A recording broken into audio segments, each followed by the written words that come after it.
Tour de France, Groenewegen-Bagaviria, Van Avermaet reste en jaune. Le néerlandais Dylan Groenewegen, l'Auto-NL, a remporté au sprint la 7e étape du Tour de France, vendredi, à Chartres, en conclusion d'une longue journée entre la Bretagne et la Beauce.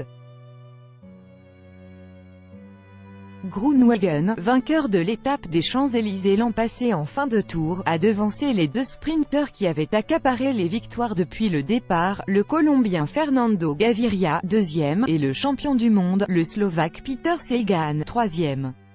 Les Français Arnaud Démare, 4e, et Christophe Laporte, 5e, ont pris les accessites sur la ligne installée en faux plat montant, à la sortie de Chartres.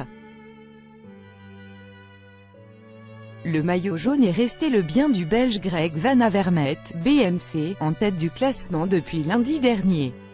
Le peloton s'est accordé une pause à l'occasion de cette étape type de transition, la plus longue du Tour avec 231 km et quelques 6 heures de selle.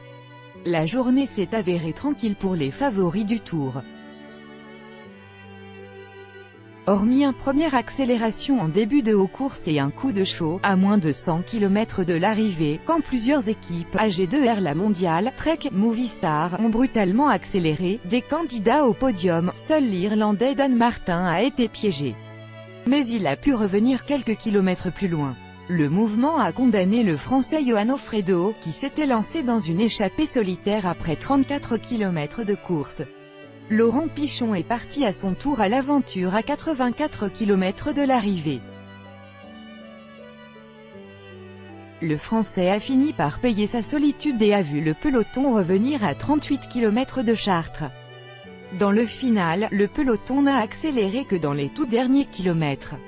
À l'approche du sprint dominé par Groenewegen, âgé de 25 ans, le Néerlandais s'est imposé pour la deuxième fois dans le Tour auquel il participe pour la troisième fois.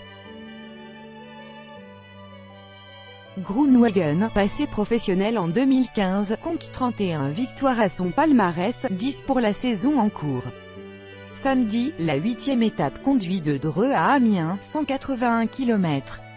Pour les sprinteurs, c'est la dernière occasion de la semaine, avant les pavés.